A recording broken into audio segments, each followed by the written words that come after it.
Okay, we'll keep scrolling down through the pages. Next page says discuss 2 measures taken by the Bahamian government to reduce marine pollution. So what things can be done to reduce marine pollution? All right, and again, this is going back looking at how do the government protect the oceans. So we had things called marine protected areas, MPAs. All right, so they're areas where no development or industry and stuff can take place. They're protected. All right.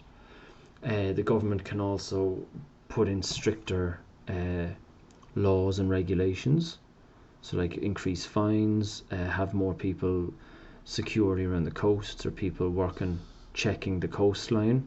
Okay, so increase the laws, or officers whose job it is to go around checking that people are behaving and not doing bad things to the ocean. Okay, so very, very simple. Again discuss. So say one, marine protected areas. Then how does it work? That's 2 marks. Next one, more strict laws, or more strict regulation. And then how does that work? Okay, people checking regularly that people are not breaking rules or disposing of waste in a bad way. Below then is a chart showing 2 types of pollution. Okay, suggest a cause, effect and solution for the problems shown. So again, this is a terrible question and it's very easy. 6 marks. Type of pollution, land pollution.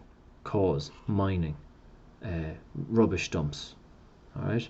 The effect, makes the place look disgusting, can reduce tourists, can release chemicals into soil, stopping growth of vegetation. Solution, okay, once we're finished mining, the company can be made responsible to fill the place area back in to make it look good again. Okay, there's an example. Landfills, everything needs to be sorted and treated. All right, so there's no chemicals and dangerous materials being dumped on the ground. All right.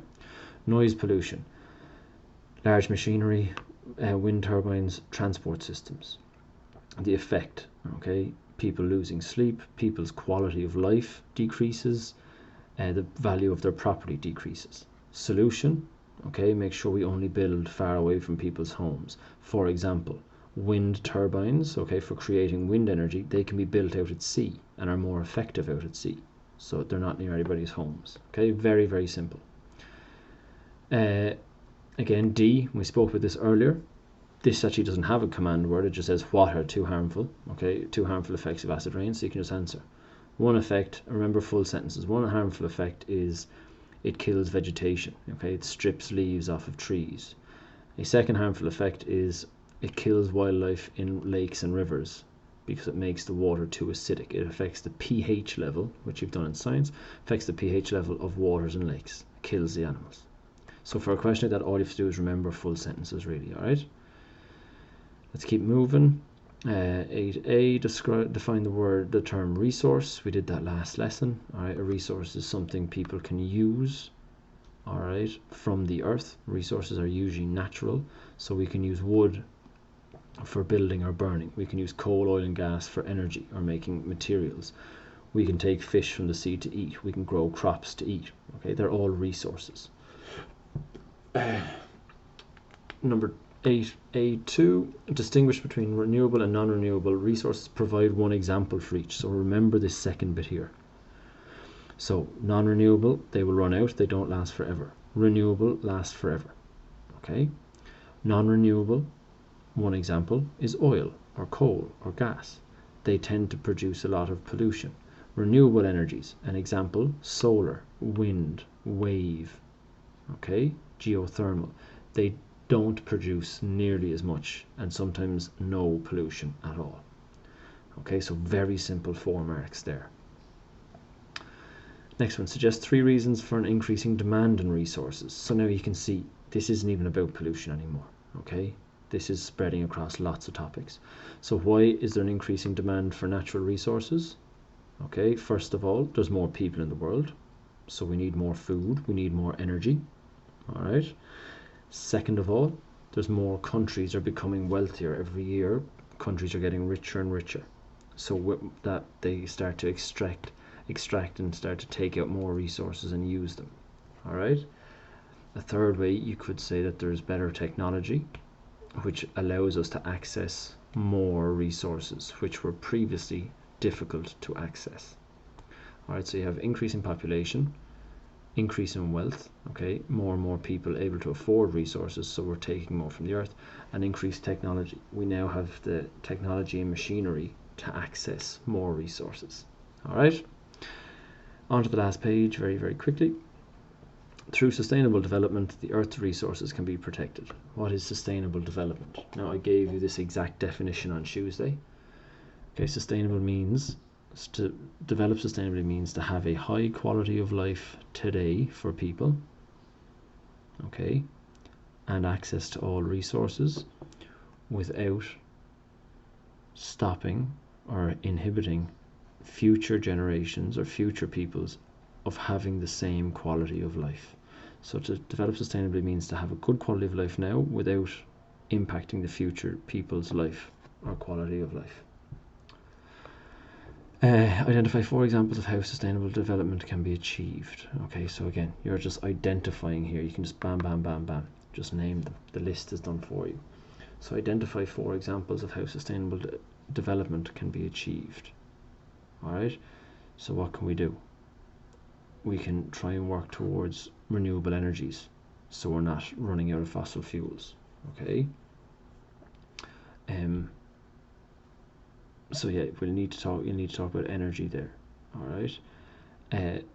Ensure that there's enough social services for everybody, that everybody has access to healthcare, everybody has access to education. So there's 3 done. All right. Remember, sustainability is about social stuff for people, like health, education, and so on. Economic, all right, the growth of business and money and wages, and the environment, protecting the environment. So we've said one thing is to look for renewable energies, that's environmental. Ensure good levels of healthcare for everybody, ensure good levels of education for everybody. That's 2 socials, that's 2 an economic one. All right. Fair access to jobs, okay, or there's job creation for everybody. So then they would be your 4 different methods. All right. Just down the end. Whoops, went too far. All right. Name 1 non-edible marine resource in the Bahamas. So again, non-edible means you can't eat it. Marine resource from the ocean. So I would say something like corals, sponges, something like that. Okay. Corals or sponges can go in there. And finally, last one. As you can see, we've moved away from pollution, but these questions came up previously at BGCSE in the pollution paper. A long question, how many? 6 marks. Discuss 3 measures taken by the Bahamian government to protect its marine resources. Again, we've answered this above already. So name the 3 things and then give some background to them. So how can the government protect its oceans? Marine protected areas, MPAs. Okay, areas where development and fishing and so on are not allowed. The wildlife and marine life are protected. Second thing, protect our oceans from illegal fishing. Okay, people coming in from other countries trying to fish our waters and using illegal practices like bleach fishing and blast dynamite fishing. So try and stop those, tighten up the borders. Okay. And then again, more security, stricter rules, stricter regulations, higher fines, more checking on boats and so on. Bring in quotas on how much people can catch at a time. You could have fishing seasons like we have for the crawfish. Okay, so maybe only allow people to fish a certain species for a couple of months, so that allows it to reproduce. Okay, so there's lots of very simple stuff there. Okay, that is us finished, and that is you finished geography. I will be sending out lessons regarding exam technique and stuff next week, and I will send you some emails and WhatsApp messages about that. Okay, well done.